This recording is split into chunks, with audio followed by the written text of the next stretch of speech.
Welcome to episode 30 of Contrarian Corner. I'm Ben Kellerin. Today we have our first return guest on the podcast, and I'm very excited to have him back because there's a lot that's gone on since we last had him on about 6 months ago, and I think we'll have a good conversation on what's going on in current events, what's going on after the election, what's going on in markets, and kind of I'll just pass it off to him and see where it goes. But Tom, thanks for coming back.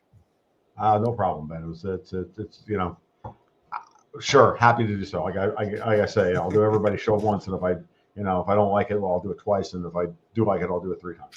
So here we are. So let's see if third time's the charm, right? I'm kidding, of course. I'm hoping. So I wanted to lead off and kind of talk about some of the things that I've been thinking about with just kind of big picture stuff with the media and what's kind of happened in the wake of Elon buying Twitter and kind of mainstream media being one of the biggest losers of this election cycle. Because you kind of see, like even last night, got to watch the Tucker Carlson with Lavrov kind of interview conversation, and you see kind of the mainstream stuff losing more and more relevance. So I'd be curious to hear your thoughts on kind of if that's something that will continue, if they can get off the slippery slope, or if it's kind of a well past the point of no return for the mainstream media.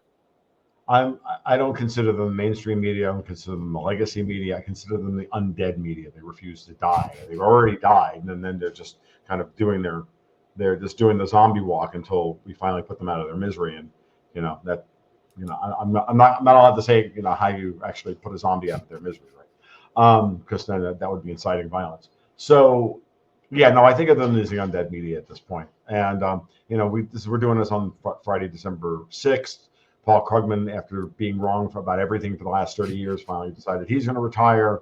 Good for him. I guess the checks from the CIA or whatever. I mean, actually, Krugman is too stupid to even be recruited by the CIA to be so bad at his job. It's like, what it means is that the guys over at the Mises Institute are going to have to find some other cobalt to go after on a regular basis, as opposed to just Krugman.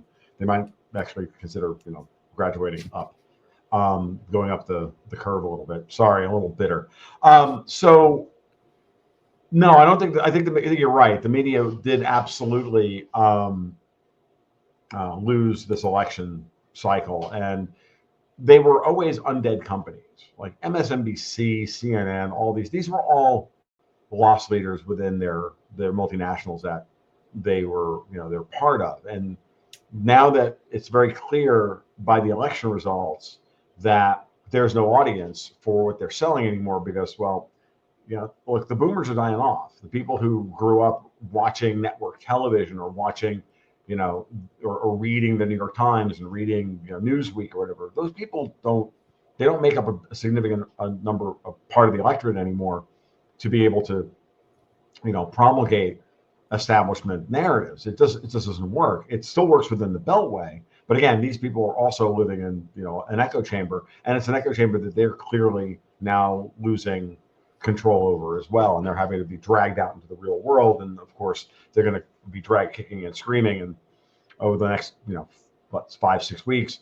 between now and hopefully the inauguration, and I'm definitely hopeful that there will be an inauguration, but I'm not convinced, that they're going to try everything imaginable to stop that from happening. Obama's out there, talking about how the Republicans have stolen the election, and that's just going to feed their narrative for when they try to, invalidate the Electoral College on January 6th, which we can all see coming.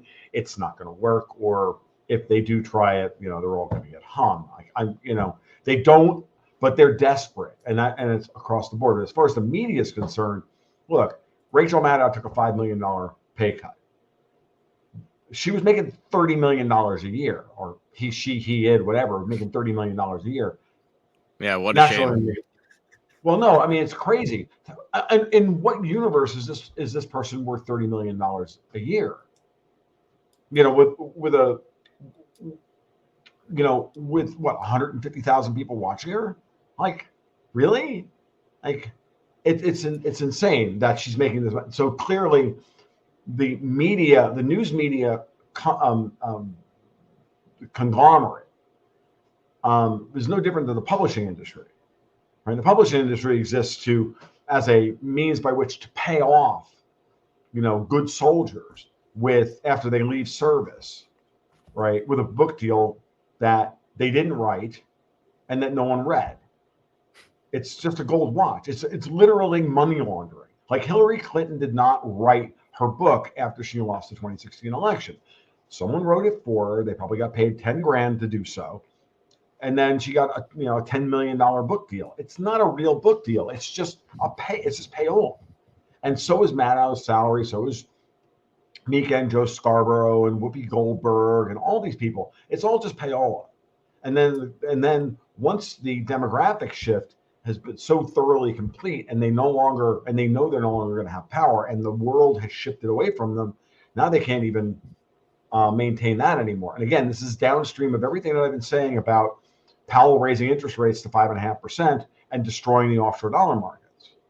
Okay, these are the downstream effects 2-3 years later of what happens when those trillions of dollars have been, in credit money and leverage have been vaporized, and now they no longer can spend a couple $100 million or however much money they spend on MSNBC every year. They've got to spin it off. It's not worth anything, and we'll find out what the market thinks of it, which is that it's not going to be worth much at all. I mean, honestly, I think they'll fetch more for MSNBC than it's worth, simply because everybody is like me, going, dude, I can buy MSNBC for what?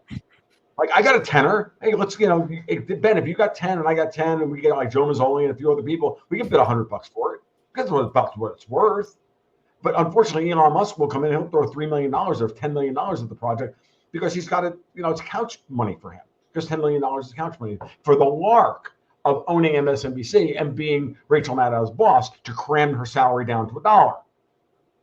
And put her on consignment and say, you get a cut of the ad revenue and that's what your salary is.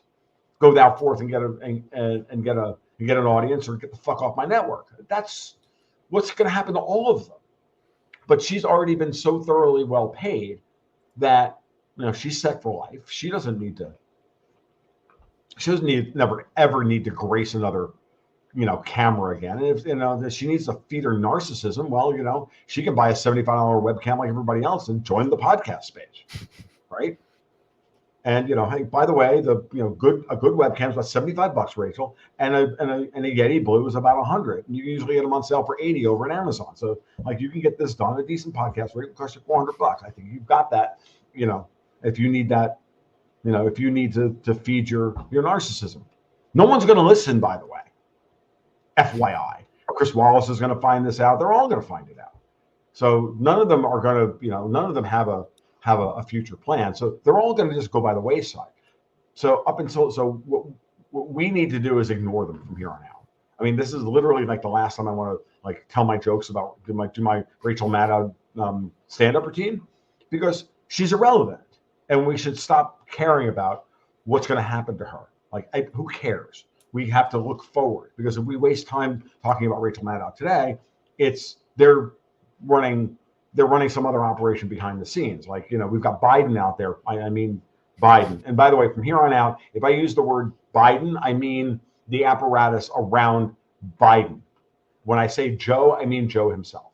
There are two different people. There's the Biden administration, or Biden, and then there's Joe. And I don't think Joe is doing anything right now. I think Biden is in control.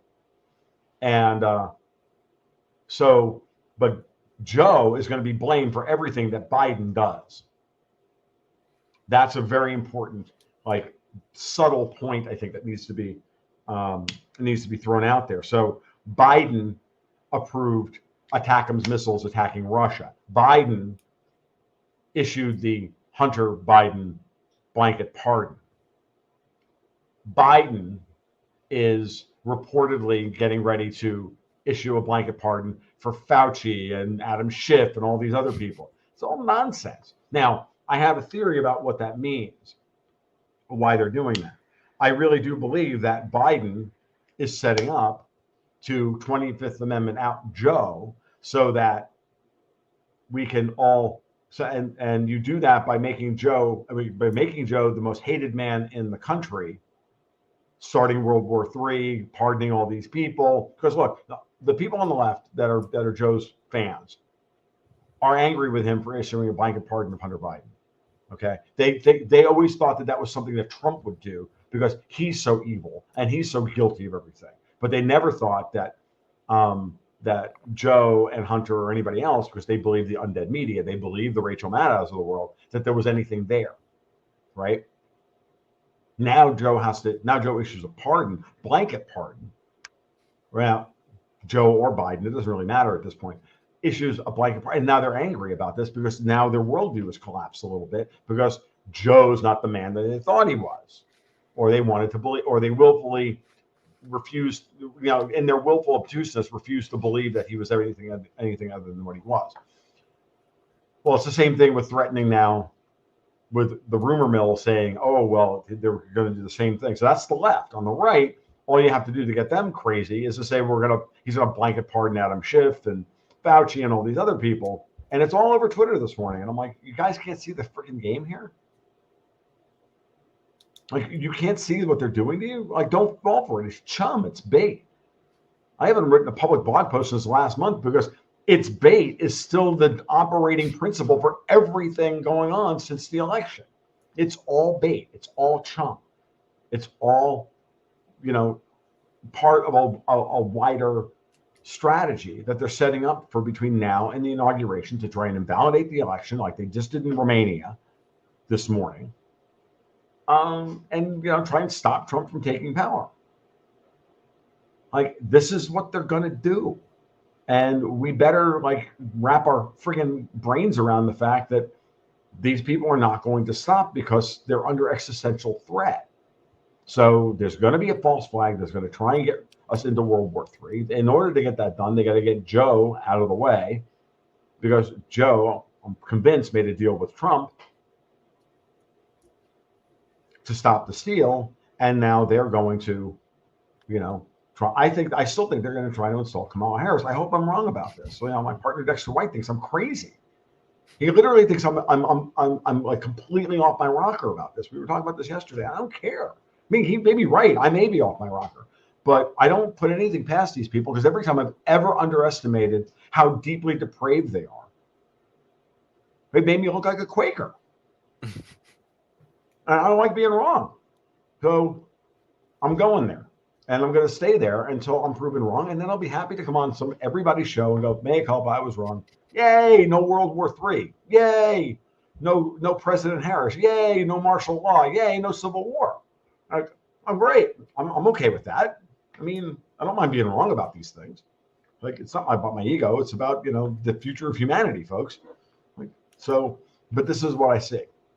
Yeah, and I think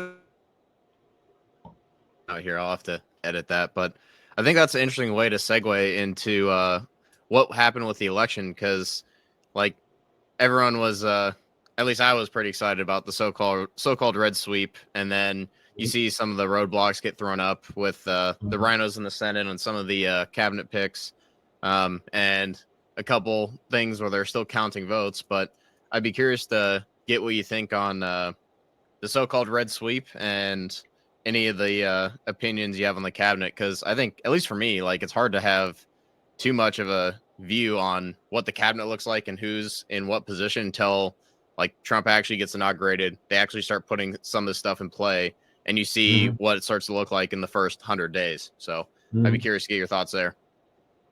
Well, I think it's obvious from the beginning that they couldn't stop the presidential election, but they weren't ever going to stop the presidential election. I think the leaks about the internal polling were real, that they knew they couldn't win the presidential election from the beginning. I also happen to think that the backfilling by Pelosi and Obama saying, well, we didn't really want Kamala, we wanted a Democratic primary process or something, we wanted to have, that's all nonsense. That's bullshit. That's absolute bullshit. She had been groomed to be president in 2020, which is why she dropped out of the primaries after Tulsi Gabbard eviscerated her, because they wanted to ensure that everybody forgot about her really damn fast. Okay. No, this is clearly, the situation. Now, did they want somebody else? Sure. But, at the end of the day, Harris was on Team Harris. Everybody knew that Harris was on Team Harris. You put her in place, and she didn't step aside because she's vice president. And she just looked at it and said, fine. Figure out a way to get rid of me. They couldn't. So they knew they couldn't get around her. They knew it. I knew it. Dexter knew it. We game planned it for 3 years. We told everybody, that's nice. Kamala Harris is going to be the candidate. We said this in 2021, that she would be the candidate in 2024. And I'm, again, not busting our hands, patting ourselves on the back or anything. We just did the math.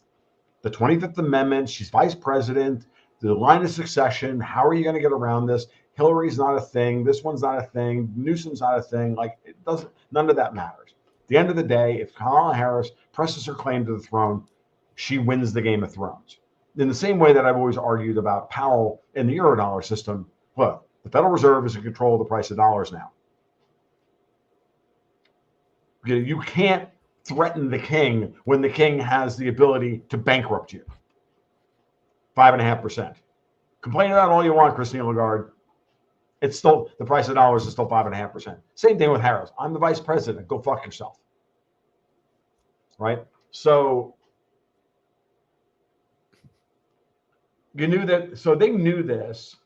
So they always targeted the down ballot. They always targeted how they were going to make Trump's majority in both the House and the Senate as slim as possible. If not, again, saddle him with fake majorities in the House and Senate in order to bind him down legislatively. What they don't understand is what we talked about both on a podcast that Dexter and I did a couple weeks ago, right after the election, and we talked about in the newsletter this month. It's like, look, that's not what this is about. He's putting a cabinet together that it doesn't matter what games they play at the legislative level. The Supreme Court has already greased the wheels with Jargosy and removing Chevron and all this stuff.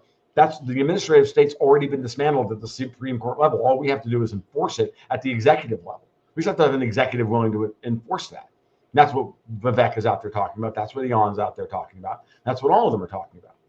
Like, they know that all of this stops on January 21st, and that this cabinet is designed to take an axe to the administrative state. No, sorry, 2 axes, maybe 3 to the administrative state, and wipe all of this stuff out. And then it doesn't matter what games Congress wants to play. What's Congress going to do? Impeach Trump for doing what? Acting constitutionally? Again, go fuck his yourself. job. Yeah, I get, you're impeaching me for doing my job. Just like you impeached me twice for doing shit that Joe Biden did. Really? Okay. Yeah, so I think it's they don't have the popular mandate for this. The country has absolutely moved against them. Gen X and the kids wiped the floor with the boomers. The millennials were like, they're still in shell shock, and rightly so. And again, I'm not even like fuck the boomers at this point. I'll be honest with you, like fuck these people. I don't care, but the millennials, I get why they're like they're a mess as a generation, because they've watched their parents go broke 3 times. They know they don't have a future, and they were handed the keys to a candy store that they don't want to run. So, yeah, well, hey, why don't we turn it over to Gen X who just wants to tear it down and restart it? And it kind of breaks the whole Strauss and Howe model of the millennials were supposed to be the hero generation that birthed the new system. Well, y'all passed on that, and I think rightly so. So, and I'm talking about the fourth turning model. I think that at the end of the day, it's in their model, the nomad generation is literally saying, no, we have to actually tear this thing down in short order, and then I don't know, whatever the millennials are going to build after that. Well, maybe they'll build something better in about 10 years or so. But right now, they're in no position to effect a new system.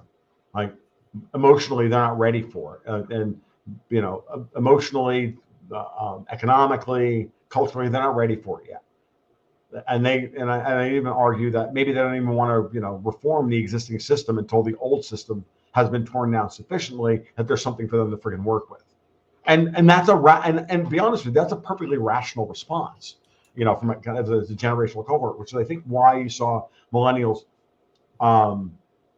They didn't vote, they didn't break for Trump, but their numbers were significantly down over the 2020 election.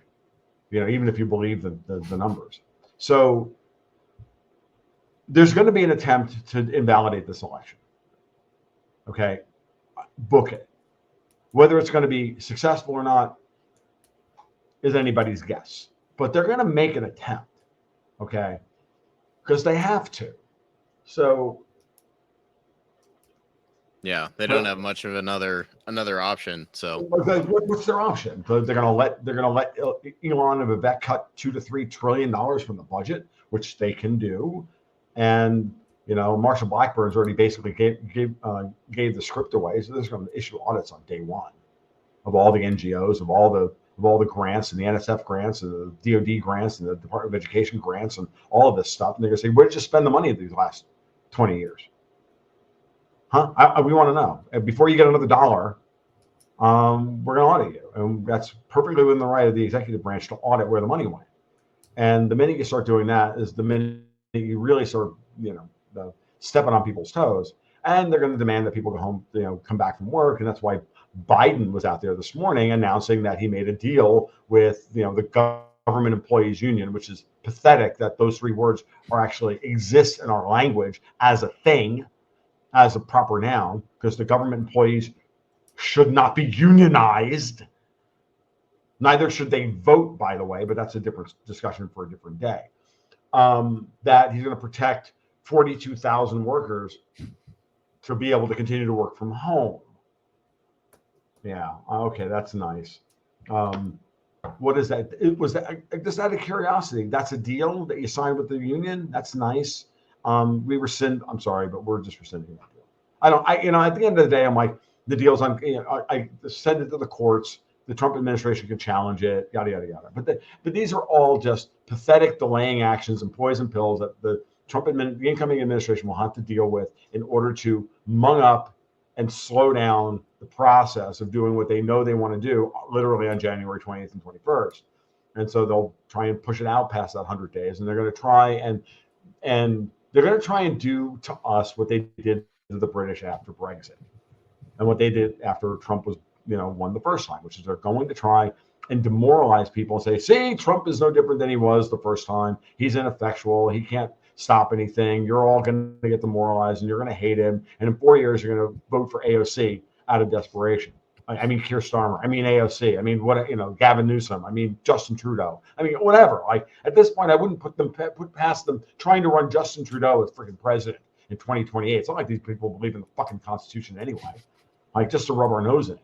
Oh no, we interpret the Constitution that that Canadians are just honorary members of the United States. We redefined those terms yesterday. Like, okay, just like we redefined the definitions of men and women. These people don't care. They're Marxists. I think it'd be well, I guess Justin Castro. That's a separate rabbit hole to go down, but I'd love to get into what you have, what your thoughts are on what's going on in Syria, because we got. God, I don't know. So-called to be honest with you, Syria's been so far off my radar for the last 4 years, and I used to understand Syria well. But I am going to punt on this one. I am absolutely going to punt. Everybody wants my opinion on Syria, all over our community and everything else. And I don't have a good answer for you. Like, Erdogan is acting against type right now. He doesn't make any sense why he's doing what he's doing.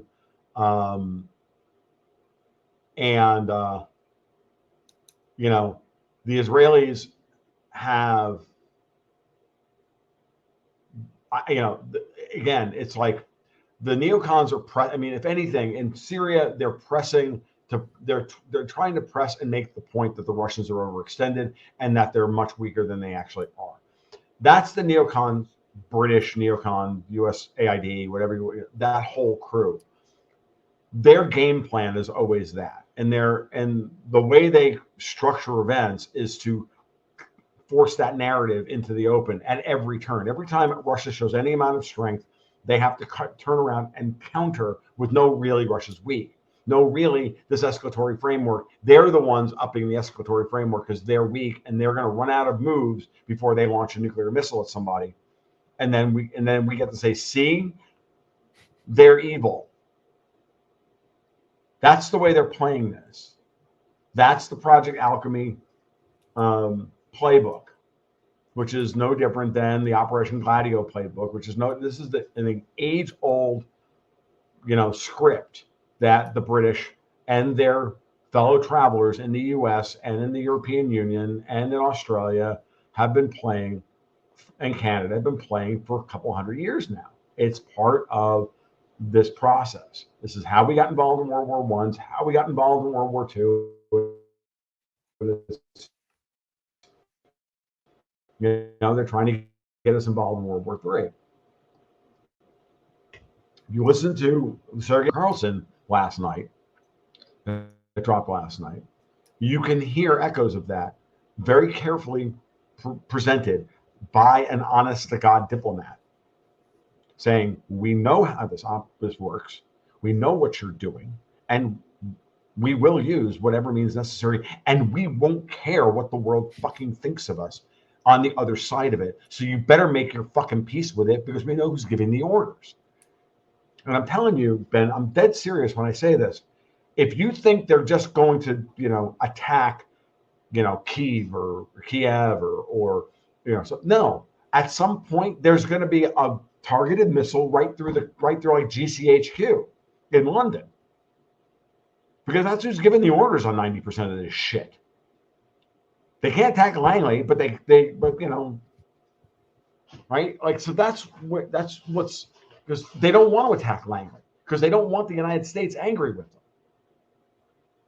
But they're more than willing to try and isolate, and what they've been doing is trying to isolate the British out and force them into the open in order to get everybody focused. Like, no, really, look who's actually doing all the real provocations here. And the idea that this is all the Americans doing this is just nonsense. This is the difference between Joe and Biden. It's the difference between, say, Jack Dorsey and Twitter, right? When Twitter was censoring everybody, Jack Dorsey became our scapegoat because, well, he was the CEO, even though he was a captured pawn. Well, it's the same thing. People work. The people in the shadows are doing the work. Mike Benz talked about all of this on Joe Rogan, right? And with receipts, name names, the plumbing, all this, right? And then we are given the scapegoat, the chum, to, focus all of our opprobrium on and all of our anger on. Like, I got news for you. Yeah, he's that's the fall guy. He's the patsy. He's the fall guy, and they get to continue doing what they're doing. And I got news for you. The United States is being cast as the patsy. This is not to say that there aren't forces within the United States government that are aligned with this. There are. The United States government is not a monolith. The U.S. leadership is not a monolith. And for anybody to, think in terms of national interest, that's a dumb way of looking at this, because you're talking about people who have transnational goals. So the United States doesn't act as a monolith. The UK doesn't act as a monolith. The European Union doesn't act as a monolith. Okay? There are factions that are in control of certain aspects of those power systems, those powerful systems that can make things happen. And then they can also shift the blame onto somebody else while they continue to do what they're going to do. Have you never watched a Bond film, folks? They tell you how they do this, how the villains do this shit. The problem is that MI6 isn't the hero. What they don't tell you in all the Bond films is that they made those guys. That those guys actually all work for MI6. And then they send James Bond out to go kill them to cover up their perfidy. That's the real story of every goddamn James Bond movie. Yeah. And if you don't think I'm right about this, go watch the Mission Impossible movies. Go watch, like, they literally express all of this shit in Rebecca Ferguson's character in the Mission Impossible movies. Like, GCHQ is all over those movies. The later ones, 5, 6, and 5. For 4, 5, and 6. Like, and how they betray her left and right and leave her out to hang. Like Tom Cruise is not part of the predictive programming model, folks. He's actually literally telling you how this shit works. Like, it was real. I mean, I think about it now. It was really funny. It was like right there, and I don't believe for a second that Tom Cruise works for the British. No, he's an American. Like, go watch Top Gun. Go watch the Top Gun remake, for Christ's sake. You don't think that guy is a friggin' patriot? You're out of your freaking mind. Yeah, that was one of the rare good movies coming out of Hollywood these days. But I'd like to transition here to some of the stuff going on in financial markets, specifically with oil and OPEC and some of the stuff going on there that I've seen that's been makes an interesting setup for 2025. And if I can just set the table here for like a minute or two, it looks like from the recent meeting, OPEC will be holding the line for now, but everyone's talking about, oh, like world's awash in oil. There's so much spare capacity. And then you have news of Chevron cutting their CapEx guidance. And like, I just fail to see how like a drill baby drill type attitude or sentiment from a new administration turns into 3 million barrels a day of additional supply here in the U.S. at $70 a barrel. Like, could they ramp production at higher prices? Maybe, but I think at some point, and I think we're starting to see it now, and probably going to become more obvious in 2025, is that there's a lot of stuff going on in the Permian with like how productive it is per foot and all these different things where I just have a hard time seeing supply growth there. And I think basically OPEC's playing the waiting game to let the Permian waste the best acreage and then be like, okay, you are out of ammo. And then when they're ready to take back market share, it's like Permian can't do much to compete. So I'd be curious to hear your thoughts on what's going on with oil and OPEC. Well, I think the last time you and I talked about when I was on the show, you brought up the fact that they keep changing the definition of what a barrel of oil equivalent is, right? To include more and more natural gas liquids and in the calculations of what our actual production is. So we have a lot of production that's good for making chemical precursors. We have a lot of production for but not necessarily for making liquid fuels, right? So are we really producing 13 million barrels of oil, right? Is there an energy shortage from that perspective? A production shortage from that perspective, because we're getting lighter and lighter stuff coming out of the fracking part of the industry. Correct me if I'm wrong about this. I'm actually throwing your words back at you from the last time we were here, and I've taken that and I've run with that talking point since then. So this is a conversation now. This is not pontificating, right? So the Permian is definitely getting gassier over time. Mm-hmm. What I did see is with the whole 3-3-3 plan of the oil part of it, I think they originally were saying, oh, we're going to add 3 million barrels of oil production, and then later they snuck in the barrels of oil equivalent because they're like, oh wait, we can't actually like do 3 million barrels of oil. So like you said, the NGLs and some of that stuff getting included, it's interesting to look at, and I'm not saying those are useless, but it's no, they're not. But there are different market segments, right? But the point is that what I'm trying to get the listener to understand is that the oil market is not a monolith either. That just because you pull a barrel of oil out of the ground doesn't mean that it can be used the way for any purpose whatsoever. Oil is, comes in different flavors and different grades and everything else. And it's just, and it's, when you cut it and you distill it to crack it and distill it and segment it, you're going to get different yields off of when you do a fractional distillation based on your feedstock is what you're going to get on the other side of the types of stuff you're going to get on the other side.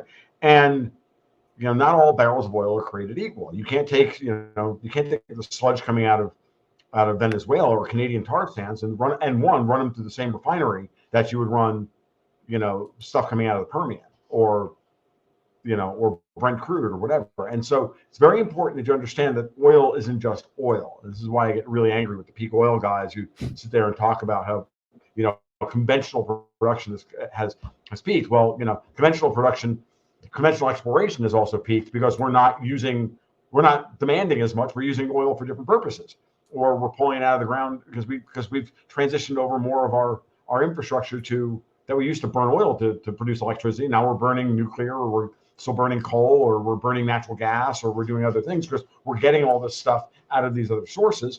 And, we also structured the market through incentives and tariffs and regulations and whatnot to produce certain types of oil, and therefore it became unprofitable to produce other types of oil.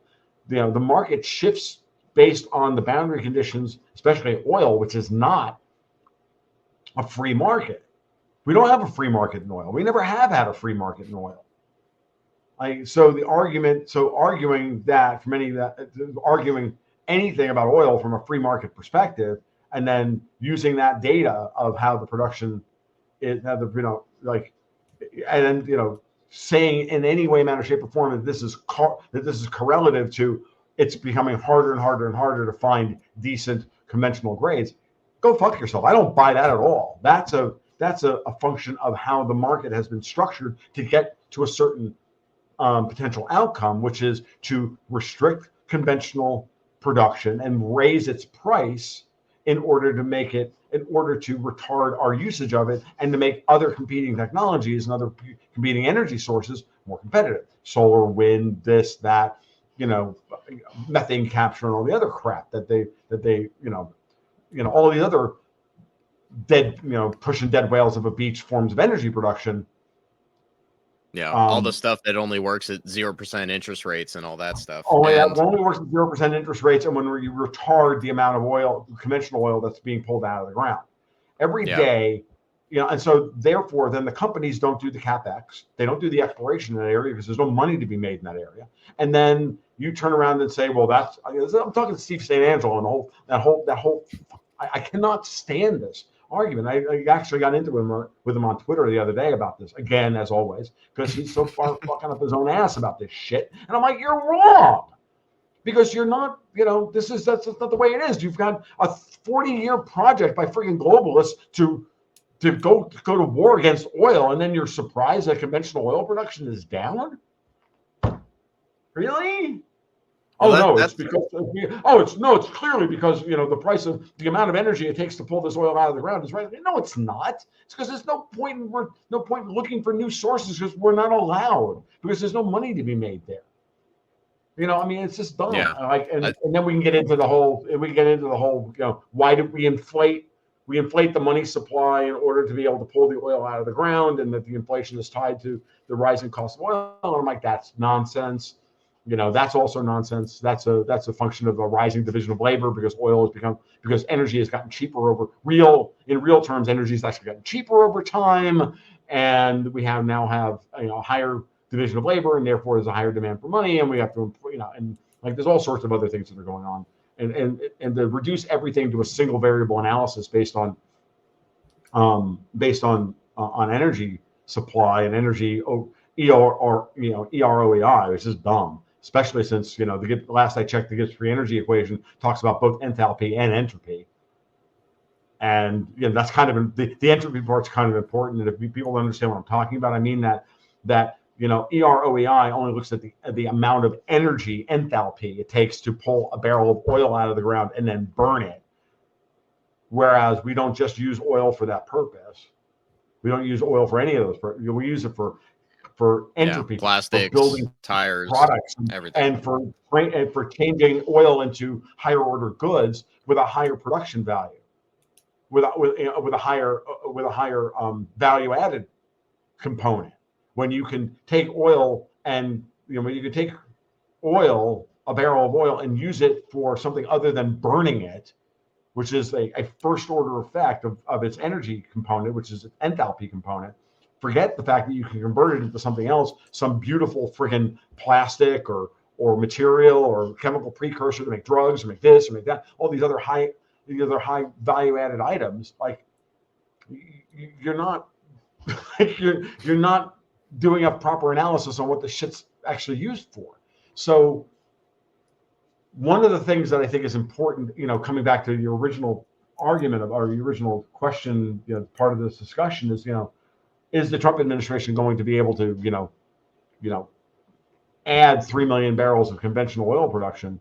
I don't know that we need to, and I don't even care that we do. I'm like, why is everybody obsessed with this concept that we're going to run out of oil to burn? Why are we burning oil in the first place? It's a dumb use of one of the most beautiful materials on the planet. Like, we've got thorium reactors that we could be investing. We've got all this other stuff we can be investing. We've got nuclear. We've got all this. Why are we obsessed with this? Oh, because some people like, selling subscriptions to their newsletters. I'm not allowed to say that in public because that would be rude. Fuck that. That's the reality. We should be looking up, not down.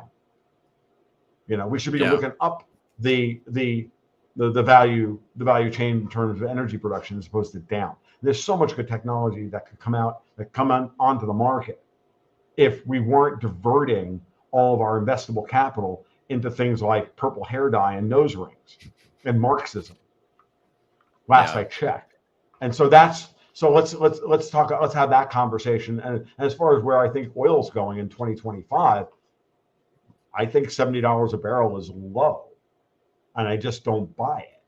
And I think that, at a certain level, there is going to be a need to offset some of the debt that's out there, and some people still have to use oil as collateral for their productive capacity. And other people have gold, and other people are converting energy into Bitcoin in order to have collateral for their credit-based asset markets, right? Their housing, their car production, and all the things that are interest rate sensitive. Collateral can take many forms. It's just a bearer asset, and oil's a bearer asset that eventually is burned. Gold is a bearer asset that is stored. Bitcoin's a bearer asset that's stored. Like that's where we have to. That's what we need to be considering, and like the simplistic analysis that we're going to inflate the money supply in order to pay off the debt. That's just dumb. It's a first order analysis. It's not dumb. It's a first order analysis. There are multiple ways of skinning the recapitalization cat in this respect. There's plenty of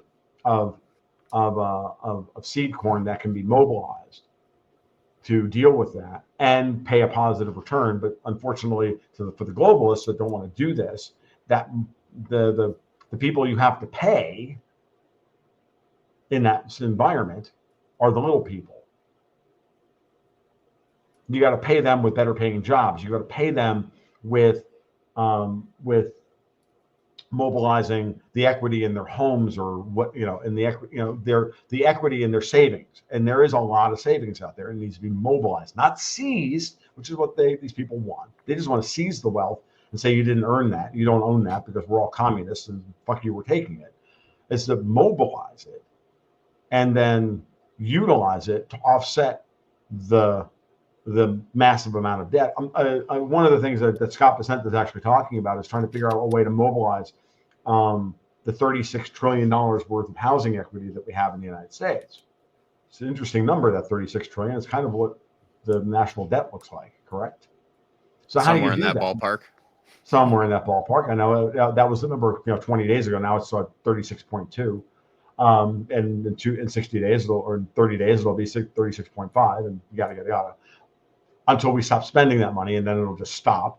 But my point is, Scott's talking about how to mobilize that, and you do that by creating a virtuous cycle to get people to mobilize that equity and pay them a positive rate of return on the money, as opposed to a negative rate of return on the money.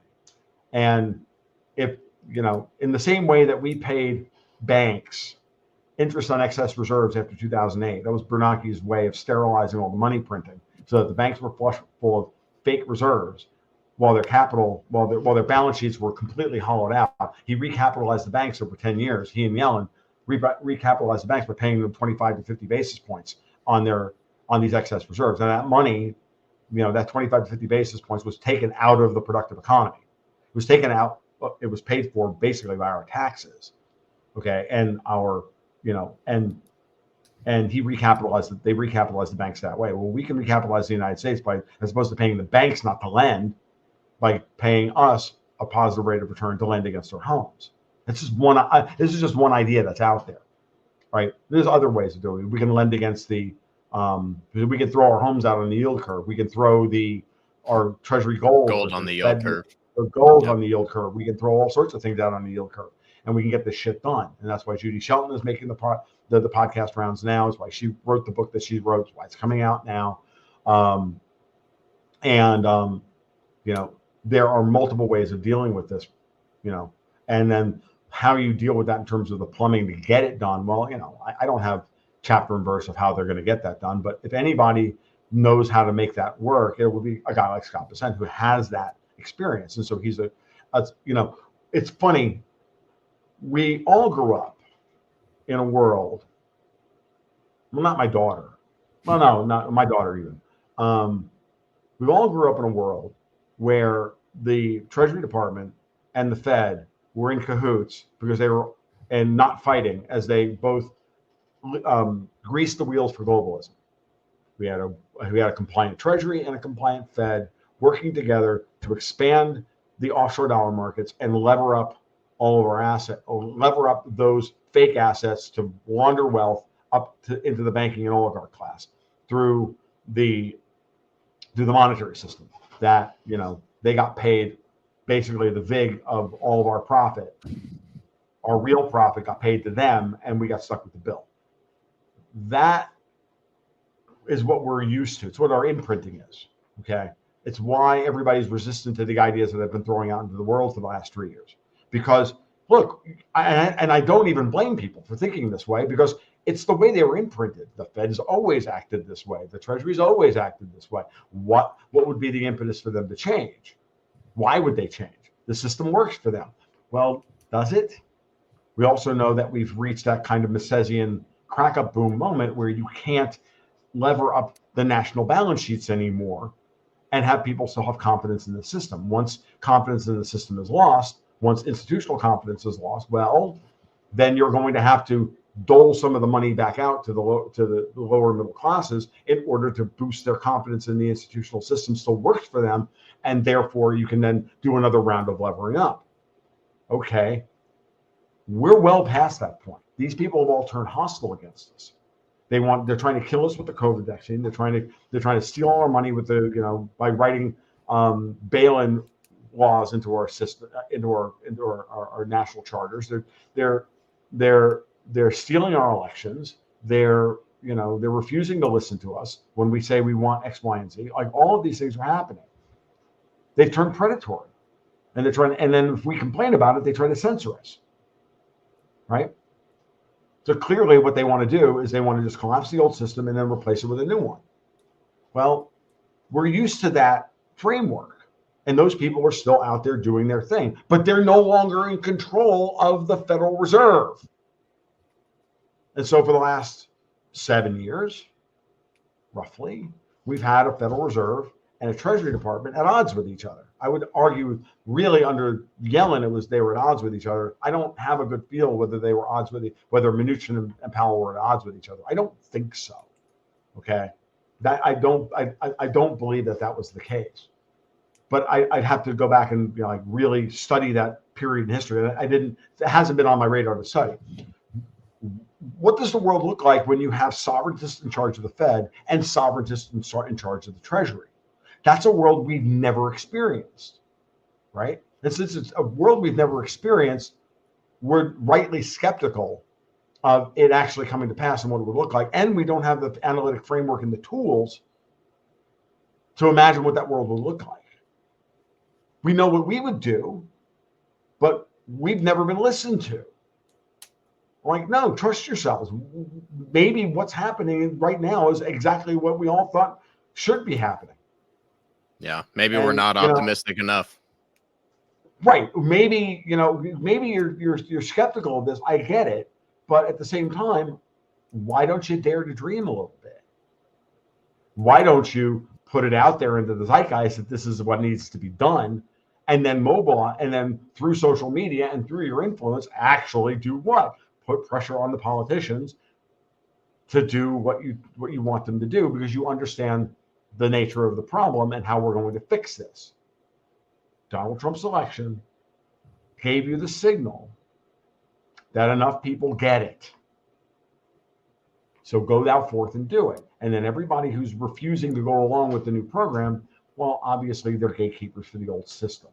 And we have to then flush those guys and women out of the system. And that's going to take some time. They're going to fight us every inch of the way. They have, and this is not going to be a fight that when hey, well, we won the election, so we get to set the rules now. And they say, no, you don't. And they're like, I dare you to change that. And they're like, but I won the election. I'll just shut up, stop fucking whining, and go punch that guy in the mouth and get him the hell out of the way.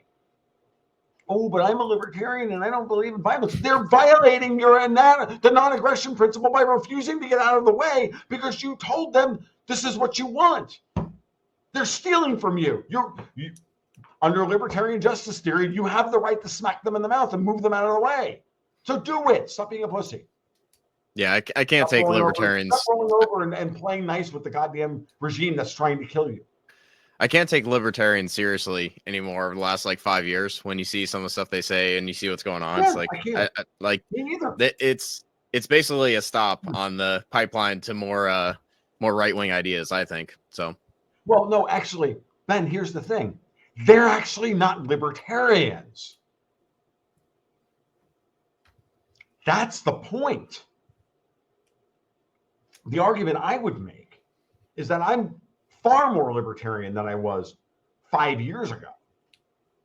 I'm just pragmatic about the world I live in, trying to implement this real structural reform of a system I know is broken in a stepwise manner to get to where I want to go, as opposed to throwing my nose up in the air and saying,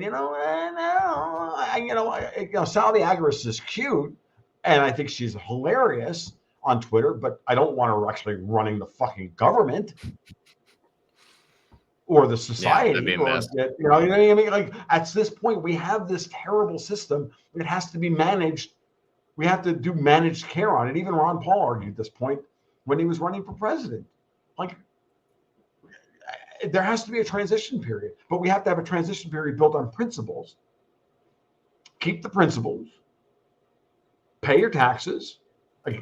In protest, but pay your taxes. Live to fight another day. It's this is not hard. You can have your principles and still work with the bad guys. It's okay. You don't have to say I love the Fed to say that the Fed is doing the right thing right now, for example.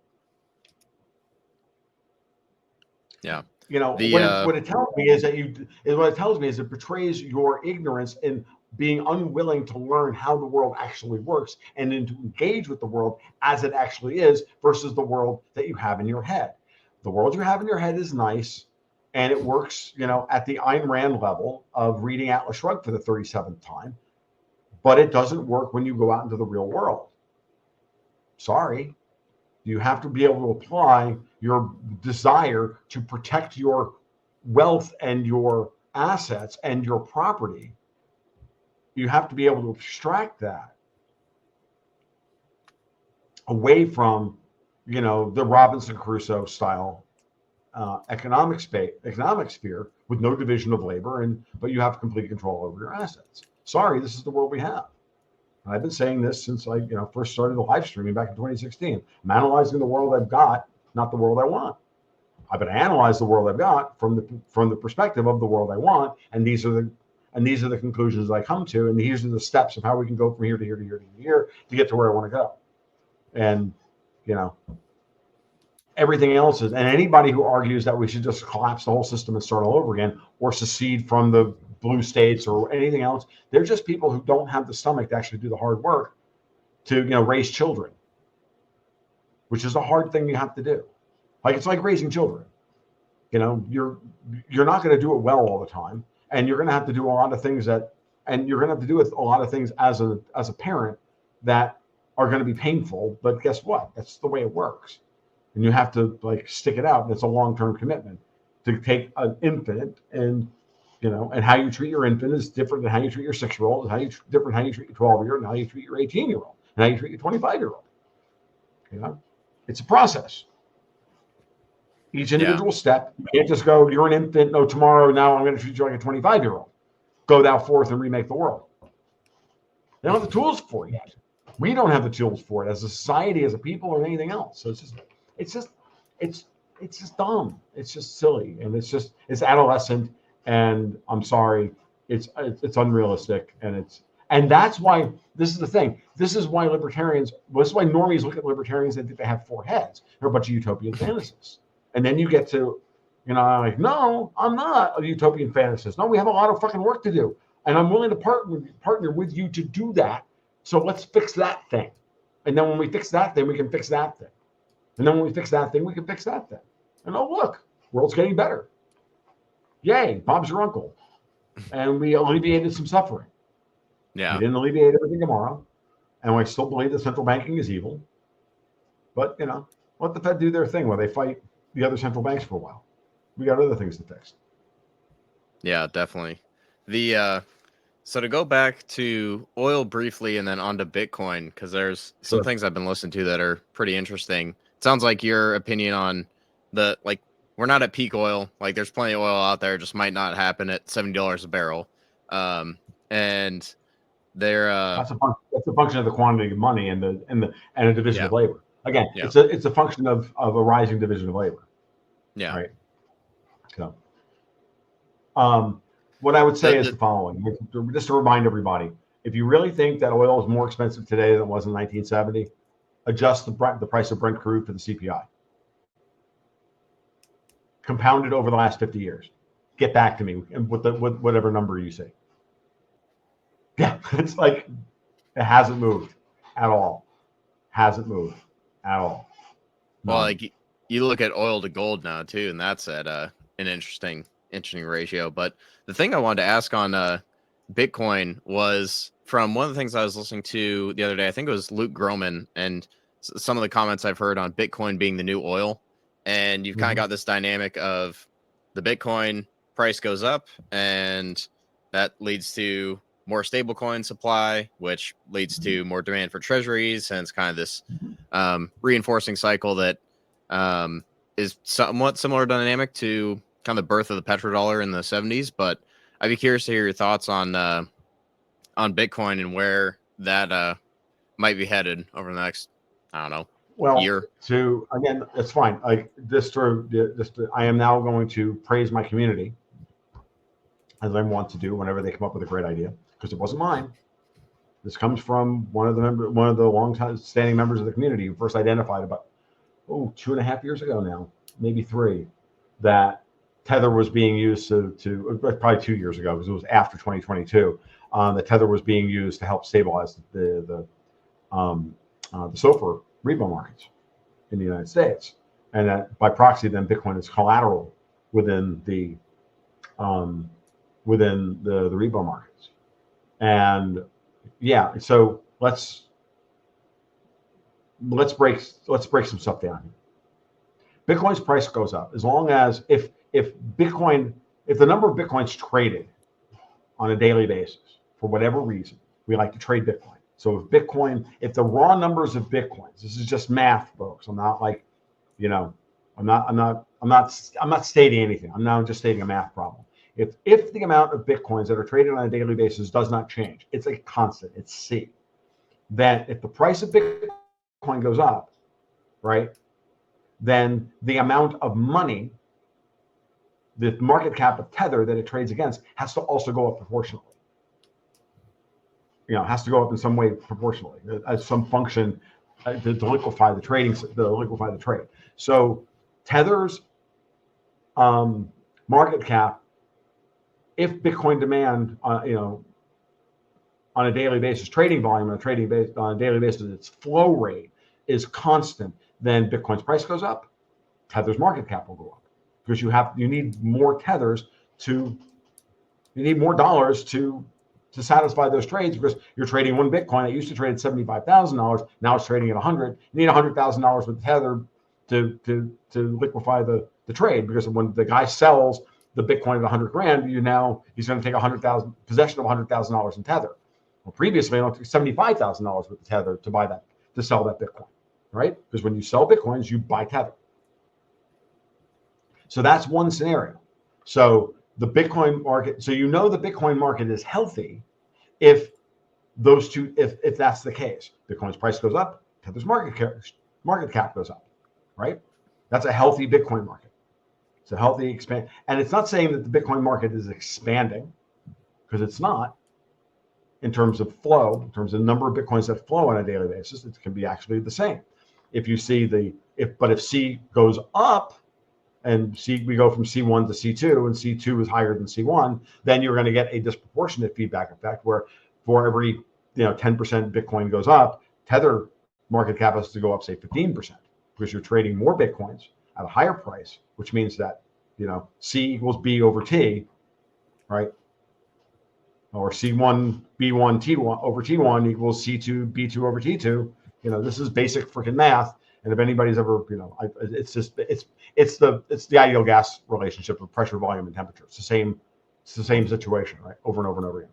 So this is basic math. Now, that's one scenario. Those are two scenarios. Bitcoin's stable and healthy, or expanding and healthier, or it could be unhealthy. And that means that the price of Bitcoin goes up, but Tether's market cap goes down. That means that the amount of Bitcoin's trading, that the flow rate on Bitcoin is slowing down. So Bitcoin is in a sustainable bull market when you see Tether's market cap goes up proportionally, or somewhat proportionally. It's whatever the range of sensitivity is on this. I'm simplifying it because I don't have a full model of this. It doesn't matter. But just in simplest terms, if Bitcoin's price goes up and Tether's market cap goes up kind of proportionally, then the market's healthy. But the minute that relationship changes and one goes up and the other goes down, that's probably the end of the bull market. Interesting. Okay? And it's just a volume calculation. So, and anybody who reads anything more into the Bitcoin price movement and its movement with Tether than that, and wants to grind their agenda axe, which is why I got into it with Steve. The last time I got into it with Steve St. Angelo on Twitter, because he tried to imply that there was some kind of Ponzi scheme associated with Bitcoin over here. And I'm like, no, sorry, dude, this is just math, and you're being a jackass. But that's okay. He's always a jackass, so it doesn't matter. If you were correct that if there was something here, I wouldn't argue with you about it. But there was nothing there. This is just the way markets trade. It doesn't matter if we substitute Bitcoin and Tether for Microsoft and dollars. It's the same trade. If the 30-day average of number of shares of Microsoft that trade on a daily basis does not move, and yet Microsoft's price goes up, the demand for dollars has to go up proportionally in order to keep that market liquid. You understand it with Microsoft shares. Why is there some crazy Ponzi scheme associated with Bitcoin? It's not. It's just the way it's just math, folks. It's just the world. Okay, so now, if Bitcoin is a bearer asset and Bitcoin's being used to collateralize money markets, why would Bitcoin's price rise is a better question. Not why would Tether's market cap rise, but why is Bitcoin's price rising? Well, clearly it's because there's demand for Bitcoin to be used in a flow. The flow for Bitcoin is happening. If it's not being used to settle trade, as all the Bitcoin detractors complain that it's not a good medium of exchange, and I'm like, of course it's not a good medium of exchange. Gresham's law applies. Dollars are shit. Bitcoin is strong. Therefore, Bitcoin doesn't flow. Just like gold doesn't flow, but they do flow, but as collateral.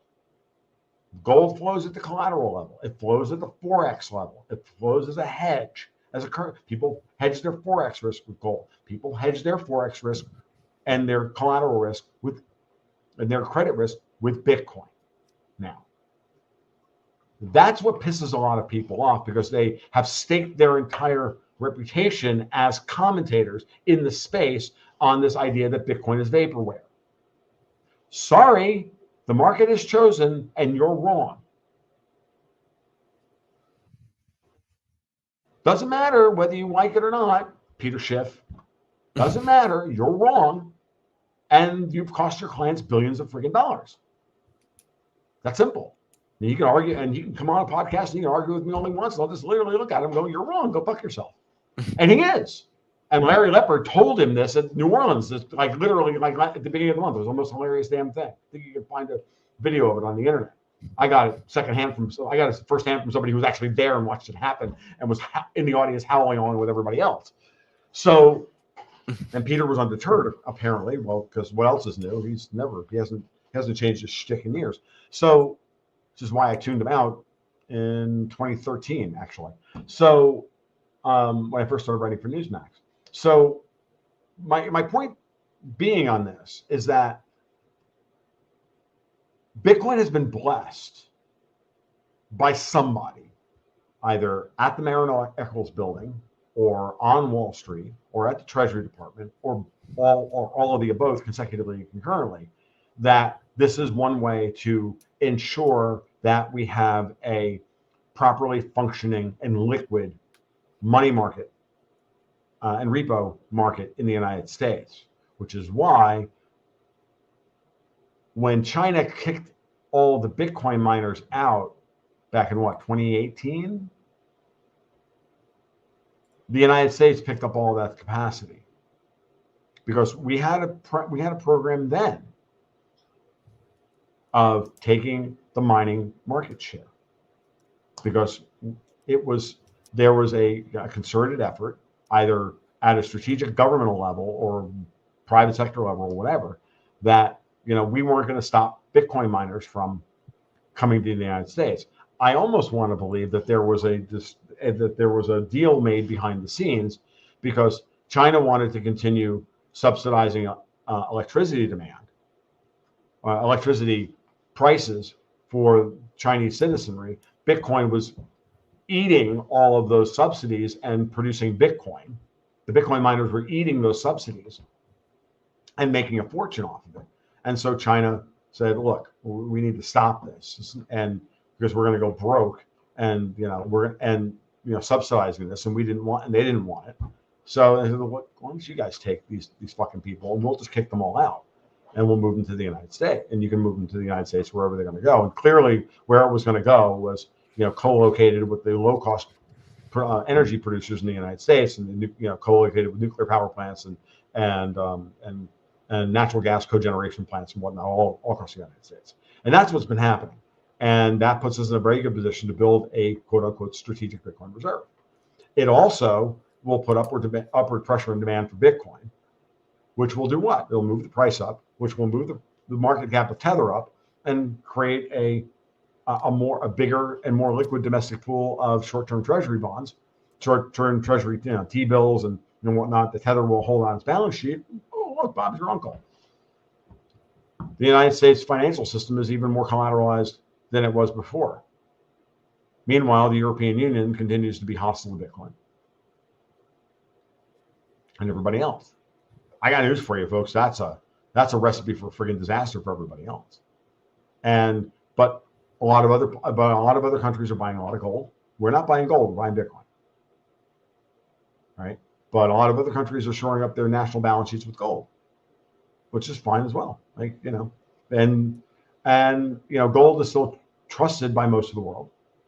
A lot of the world doesn't trust Bitcoin. Fine, but we have a strategic advantage in using Bitcoin as a collateral asset for our money markets and for our repo markets. Great. What do we care? Because what that's going to do is going to give us a structural advantage in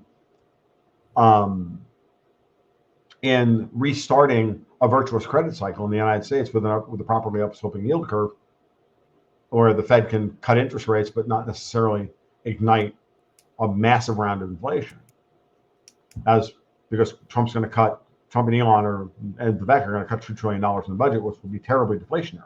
So you're trying to offset the deflationary impulse of cutting trillions from the budget by inducing credit growth with a stable pool of collateral available for everyone to get predictability within the markets. You need predictability in the money markets in order for people to be able to hedge their time risk, and this is very important.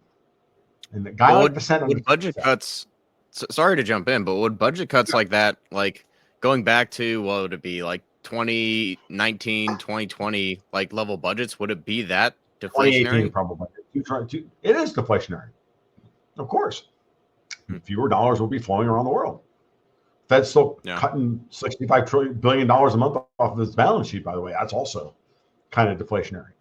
But at the same time, you can have credit. But we're not funding gender studies and garbage like that, right? So right, and so that money, now we get to start talking about the quality of the spending that's left. We get rid of all the crappy spending, and we get rid of all the government UBI. Let's not kid ourselves, okay? The Department of Education is UBI. Yeah. For gender studies, that's all it is. It's UBI, folks. Like most of the government employees working from home are on the dole. We just don't call it welfare. We call them government workers. They don't do anything. They don't produce anything. They're actually a negative draw on the economy. They're on welfare, and they spend a lot of money. Okay, they spend a lot of money. Fine. Spending is not what's necessary. They're going to spend a lot of money when they get fired from their government job, but given 2 years worth of. I'm going to get into like balance sheet management now. Let's talk about that real quick. Okay, so like this is the way you have to start thinking about how you recapitalize the United States from the standpoint of the people who want to invest in the United States. Okay, you can't think about it as a middle class person living off their cash flow, on their W-2 job, right? Their W-9 reportable job. You have to start thinking about it like somebody who has, wants to start a business, wants to invest $500 million and build a plant with a 30-year time horizon or investment horizon, right? They need predictability so that they can, work out their cap table and they can work out their business plan. They need predictability, right? Well, when you look at the unfunded liabilities of the United States, and we, I don't know, 180 trillion, $200 trillion, whatever it is, the bulk of that is Medicare and Social Security, fine. But a lot of it is government pensions. A lot of it is, just, and again, the Social Security and Medicare costs are going to be they're going to be lumped into Social Security and Medicare, but they're also part of the government pension system as well, everything else. So now let's talk about this. So you have a government employee. He's been working for the government for 20 years. He's 52 years old. He's 13 years away from Social Security. He's got his 20 in. He could cash out for his 20-year pension today and go out and then go get a second career. But he's got this really nice, cushy government job that overpays him for the amount of work that he does. Do you think he's going anywhere? He's got seniority. He's got bomb-proof bullets. He's got a bomb-proof suit. He could pretty much do everything except rape a nun and not get fired. You think he's going to go risk it out and become an entrepreneur at 52 years old? No, he's going to ride that out for as long as he can until they force him to retire at 30 years. So he's going to play out his 30.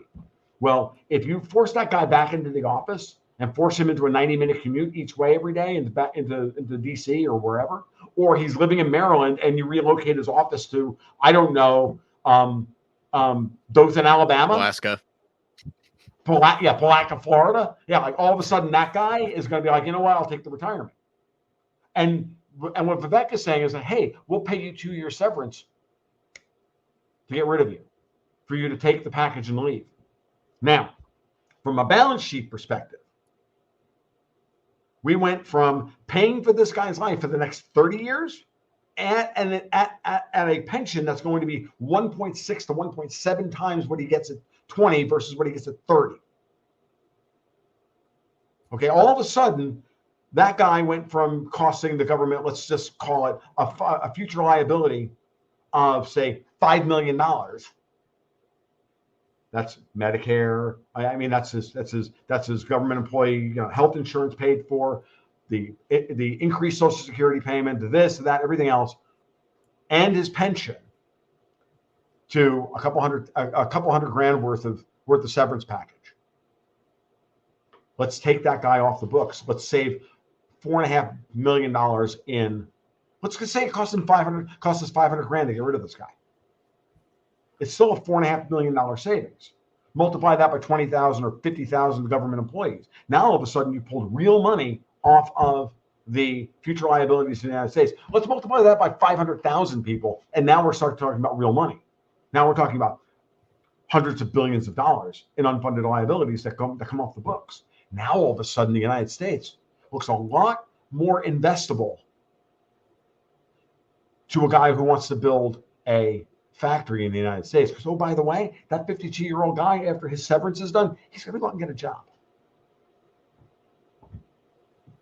He's not going to sit on his ass because his pension's not going to cover what he needs. He's going to have to go back out to work. And he's going to be productive. He's not going to be on the government dole anymore. Now he's a taxpayer as opposed to a tax consumer.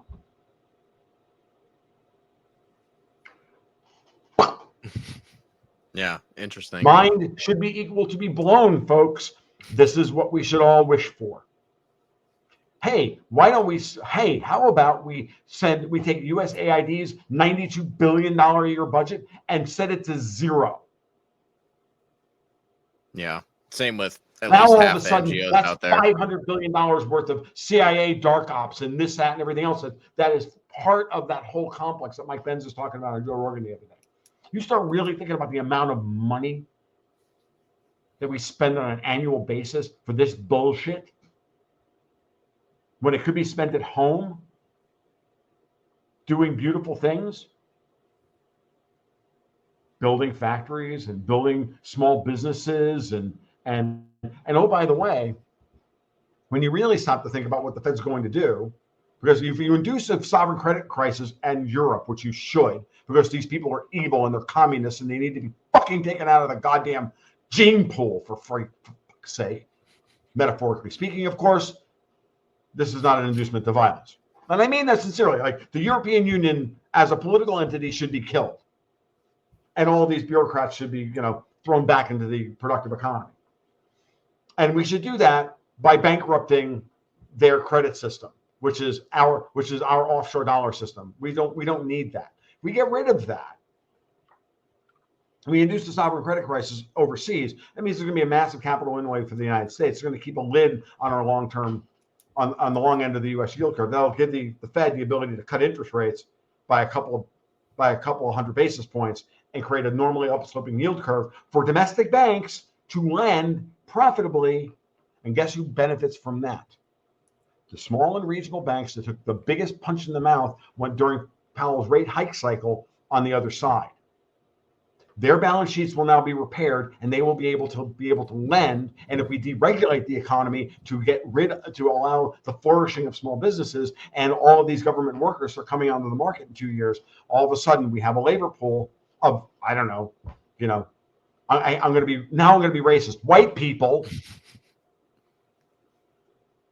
ready to go out and make the country profitable again. We don't need to then import labor Democrats to come and pick lettuce, who are literally making arguments that the Southerners made for keeping slavery alive in the run-up to the Civil War. Did anybody notice this? So this is the freaking plan, folks. It's been communicated in bits and pieces by all the members of the Trump administration. And it's all doable. And I haven't even started talking about how you mobilize that capital. But the small and medium banks will then become the engine of growth like they're supposed to be. The big banks will then handle all the international capital flows, the big projects like pipelines and building new bridges and nuclear power plants and all that. And they will also take care of all the FX work for what's left of the globalized economy, which is still going to be there, but it's going to look a lot different than it currently looks. And that's why JP Morgan is going to want a seat at the table at whatever, Forex crypto platform is ascendant, be it Ripple or their coin or whatever their shit coin is. I don't care. Let JP Morgan make their money that way. I don't care. As long as they protect the national gold reserves, I'm okay with that. Like, who cares? Like,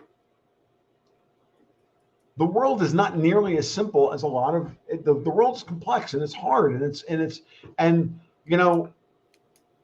people are going to just go where the incentives are. And certainly the friggin' amoral Wall Street bankers will go where the incentives are. Change the incentives, you'll change the way they operate. These people don't give a. These people aren't ideologues. Like, I mean, maybe some of them are, right? But not. Like, a guy like Diamond is not an ideologue. A guy like Diamond he runs friggin' JP Morgan for JP Morgan. Okay, and so And if you listen to Giant Diamond talk, he sounds a hell of a lot more like me than he does like, oh, I don't know, the guy who ran Credit Suisse, okay, or Barclays. So, like, let them fight that world out there and that fight out there because they're good at that. They have unbelievable skills in that arena. You don't, I don't. Certainly, your average libertarian on Twitter or your Bitcoin maxi doesn't. Ready, folks? I hear this from people telling me this all the time. Dude, man, stay in your lane. Like, okay, how about you stay in your fucking lane? Because you have no clue as to what's going on here. Because, well, granted, you're like me, a middle-class guy from America who's never managed, a $5 billion company. Maybe you don't know anything about that stuff. Just saying. Yeah. I think before I let you go, I want to get basically one open-ended question in for you as far as what you're looking at for the rest of this year into the inauguration, kind of into the rest of 2025. Like, what is kind of at the top of your list of things to focus on for, say, the next 12 months? Well, the next 50 days or next 6 weeks, so I guess it's like 40 days, 42 days, are fraught with a lot of peril. So I just laid out the plan that everybody should want to see implemented. Now let's go stop those feckless British motherfuckers from getting us involved in World War III. And those asshole Ukrainians that have been empowered over at the State Department. How about we stop those people? And we stop Obama, and we stop the Clintons, we stop all of these people. Why don't we stop Bill Gates and all of that stuff? Okay? So how about we really dig into why they're still counting votes for these House races in the first week in December, so that they can steal as many House seats as possible. Maybe we should open up investigations to what happened in the 4 Senate races that clearly should have had down ballot legs that were clear. That I don't know that clearly they were stolen, but it friggin' smells. And certainly Carrie Lake smells, and what happened to Carrie Lake smells in Arizona and some of the other ones, and Michigan and Wisconsin. It should have been +7 in the Senate. Don't let anybody kid you. So maybe you should ask those questions. But even so, like I said at the beginning of this, we can't look too far ahead because we have to be watching very carefully what they're doing right now. And the thing to not do is react to the chum. Don't react to the chum. Ask yourself the question, why are they chumming the waters there? Why are they making us look there? What are they doing over there? Don't look where they want you to look. That's why, I'll be honest with you, I don't really care about Syria. I mean, I do, but I don't, because I'm looking to see what they're trying to do in other areas. And that's, the minute I saw them open up Syria, I'm like, okay, so what do they want me to look at now? And then you see the judges stuff, and and Biden issuing pardons, and they're trying to distract you from what I think is a 25th Amendment challenge to Joe Biden. And I think they're setting up. I think they're setting up a challenge to the entire election. I think you take Jamie Raskin at his word that they're going to stop Trump from people from seating Trump's electors. I think they're going to try. I don't know they're going to be successful. I hope they're not successful. Clearly, obviously. So until I see Trump hand on the Bible, swearing to God that he's now the president of the United States, and do the whole thing, until that's done and he's off the podium and there's not a bullet in his head, and he's signing executive orders frankly, he should be doing it from Mar-a-Lago. I'm in distrust but verify mode. I don't buy it. I have to stay there. Someone has to stay there. And I'll be that guy. And I'm happy to be wrong about all of the machinations that are going on right now. It's clear. Tucker Carlson asked Sergei Lavrov, is the administration doing a replay of 2016 where they are throwing all of these roadblocks into in Trump's way to stop him from being able to derail their program. And Lavrov was like, yeah. I mean, I think at that point Lavrov was like just begging for a cigarette, to be honest with you, and because he smokes like a fiend, and he looks good for a man that as stressful a job as he has, by the way. So that's but he's got purpose. Yeah. You know what I mean? So yeah. Yeah. I mean, that's where I have to be at this point, Ben. But everything else beyond that, I've already laid out for you. I think what it's going to look like if the unthinkable doesn't happen between now and then.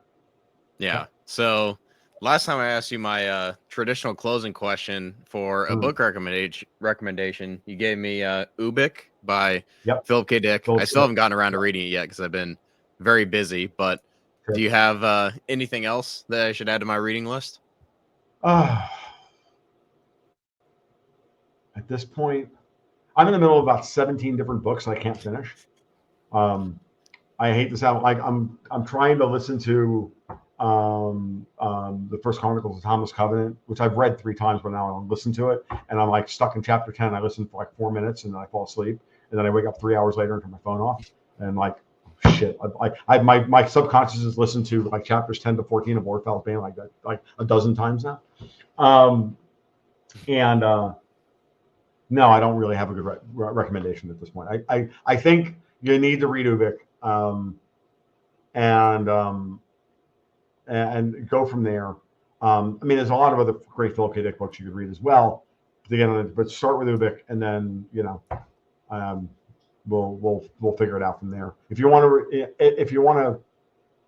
need a companion piece to it, I would absolutely read the Three Sigma Matter of Palmer Eldritch as a referendum on media false realities, as a proxy for media false realities, taken from the perspective of psychoactive drugs, and then of course Durandor's Dream of Electric Sheep. If you need to regain your empathy with people who have lost their fucking minds, and you need to remind yourself of what you're going to do with your crazy ass friends and family who are still hip deep in Trump derangement syndrome. Retain your empathy, folks. I know it's hard. I know I ranted a lot this afternoon, but that's important. It really is. Yeah. We have to retain an understanding of why people are where they are, and then be welcoming to when they finally reach out for help. But if they don't, and they want to start tearing shit down, well, that's nice. No. Yeah. Before I finally wrap up, why don't you remind our listeners where they can find you if they want to get more of your podcast appearances or Twitter or social media or whatever they're looking for. Right. So my social media is really simple. I just hang out on Twitter /X at TFL1728. The blog is and podcasts are all at tomluongo.me or goldgoatsandguns.com. And of course, it's the Patreon at patreon.com/goldgoatsandguns, where we do, twice weekly versions of this, and the monthly newsletter where we have a bespoke portfolio and original material from both myself and Dexter White. Yeah, I've said before, it's his Gold Goats and Guns newsletter is criminally underpriced, so you guys should all definitely go check it out. So I think with that, it's not criminally underpriced. It's just available to as many people as possible. Because fair, that's the way it is. Fair. Depends on how you want to frame it. I still, it's definitely something you guys should go check out. So I think with that, we'll be wrapping up. Thanks for stopping by. We'll see you next time.